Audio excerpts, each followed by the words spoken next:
देखिए क्वेश्चन हमें RRB group D में दिया गया था, तो देखिए इन क्वेश्चन को हम बनाते हैं डेली का 5-7 क्वेश्चन है बिना पेन काफी के।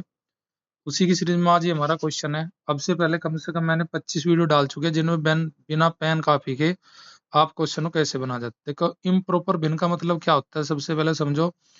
जिसका अंश जिसका अंश बड़ा होता है, अंश बड़ा होता है किससे, हर से। तो पहले तो ऑप्शन देखो, अंश सभी में बढ़ा दिया है। देखो अंश सभी में बढ़ा दिया है। ऑप्शन हमारी डी अभी इसमें दिखाई दे रही, वो देखेंगे। तो यहाँ पे क्या करेंगे हम, दो सही। इसका रेखा भार हटाने के लिए नीचे 9 लगा लेंगे। 9 दूनी 18, 18 6 24, 24/9 यानी कि काटेंगे 3 से तो 8/3 आ जाएगा। 8/3 जो है ऑप्शन हमारा किस में दिया है, यहाँ पे नीचे 8/3 दिया है। यही मेरा राइट आंसर हो जाएगा। क्वेश्चन ऑप्शन 4 हो जाएगा पहले के लिए। नेक्स्ट क्वेश्चन क्या है, देखिए बहुत इजी सा क्वेश्चन है, बेसिक नॉलेज की रिक्वायरमेंट है बस इस सवाल को बनाने के लिए।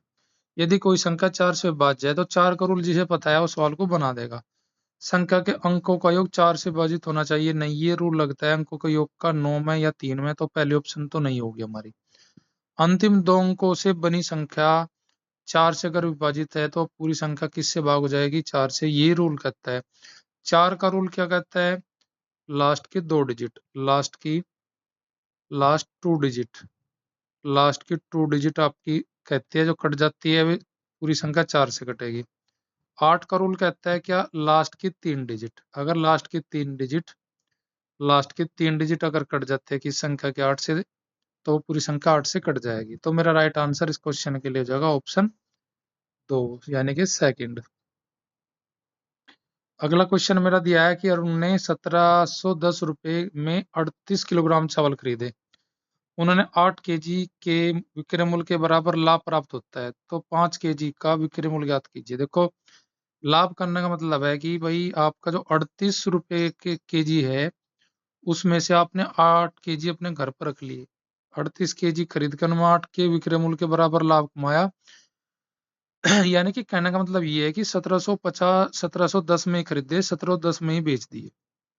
इसका मतलब है कि 38 केजी ला था और 38 केजी में था, 8 केजी अपने पास रख लेता है, 38 केजी के स्थान पर 30 केजी दे देता है वो। अब ये कह रहा है सवाल में 8 केजी का जब भी लाभ होगा सर। अब मुझे बताना 5 केजी का विक्रय मूल्य, तो मैं क्या करूंगा भाई, जितना मैं यहाँ पे खरीदा 1710 30 केजी में, तो इसका विक्रय मूल्य कितना होगा, 5 तिया 15 और 7 तिया 21, यानी कि 1 केजी का जो रेट है बेचने का वो 57 रुपए है जी।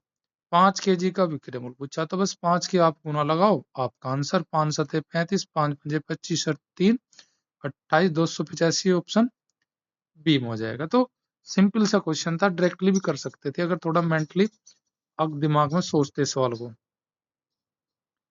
देखिए इस सवाल बहुत आसान है, रीजनिंग टाइप है। प्रत्येक 5 साल के अंतराल पर जन्म लेने वाले 4 लड़कों का आयु का योगफल 42 है। सबसे छोटे लड़के की आयु बताइए। तो देखो यहाँ पे सभी का योग क्या दिया है, कितने का दिया जी, 4 लड़कों का, तो औसत कितना होगा जी, 4 का औसत अगर हम देखें इनके बीच का, यानी कि हम अगर 42 को भाग कर ले किससे जी, 4 से, अगर 42 को भाग कर ले हम 4 से, तो हमारा आंसर में पता लग जाएगा कि उनका औसत कितना बन सकता है। तो 42 को जो भाग करेंगे तो यहाँ पे आ जाएगा मेरे पास 10.5, 10.5 मेरा आ जाएगा। इसका मतलब यानी कि उन 4 में 4 है तो उन दो व्यक्तियों के बीच की आयु आएगी, यानी कि दूसरे और तीसरे के बीच की आयु कितनी, 10.5। अब उनका अंतराल कितना, 5 का है जी, तो 5 का औसत कितना बनेगा, 5 को भाग करेंगे 2 से, तो यानी कि 2.5 का बनेगा औसत, 2.5 का। 2.5, 2.5 अगर मैं घटाऊं 10.5 में से तो मुझे दूसरे की आयु पता लग जाएगी। इसमें से 2.5 अगर मैं जोड़ देता हूं तो ये आ जाएगी मेरे पास तीसरे की आयु। अब देखा 8 और 5, 5 असर का अंतराल होगा, 8 में से 5 घटाऊंगा तो 3 यहाँ जाएगा, और 13 में 5 जोड़ूंगा तो 18। ये सभी की आयु मेरे पास आ गई कि पहला 3 का, दूसरा 8 का, तीसरा 13 का, दूसरा चौथा 18 का। जब इन सब का जोड़ करूंगा 42 आएगा। तो उसने पूछा सबसे छोटे की, तो सबसे छोटे की आयु आ जाएगी जी 3 वर्ष। तो ऐसे बना सकते हैं कि आप योग काट लो, योग का औसत निकाल लो, अंतराल का भी औसत निकाल लो। अब यहाँ से सवाल आप बना सकते हो आराम इजिली। अगला क्वेश्चन देखते हैं हम।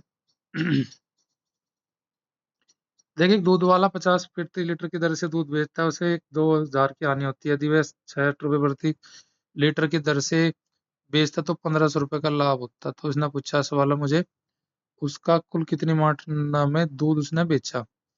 तो देखो यहाँ पे 50 में बेच रहा तो 2,000 की हानि, 50 में 2,000 की हानि, पर लेकिन फिर अगर वो 60 में बेचेगा तो 1,500 रुपए का लाभ हो जाएगा।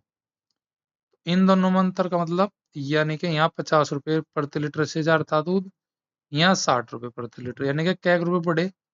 जब 10 रुपए प्रति केजी बढ़ते हैं तो रुपए कितने बढ़ जाते हैं, जो माइनस में है वो जाएगा प्लस में, अर्थात 2,000 प्लस 1,500 यानी कि 3,500 रुपए का अंतर जब आता है, जब 10 रुपए पे 1 केजी पर 10 रुपए बढ़ाते हैं। तो बस 3,500 को 10 से भाग कर लो, यानी कि 10 रुपए 1 केजी बढ़े तो ये 3,500 रुपए कितने केजी बढ़ागे, 3,500 को जब 10 से भाग करोगे तो आप कह सकते हो जी 350 केजी ने दूध बेचा होगा, अगर उसे 2,000 का लाभ को हानि को हटा के 1,500 का लाभ हुआ है।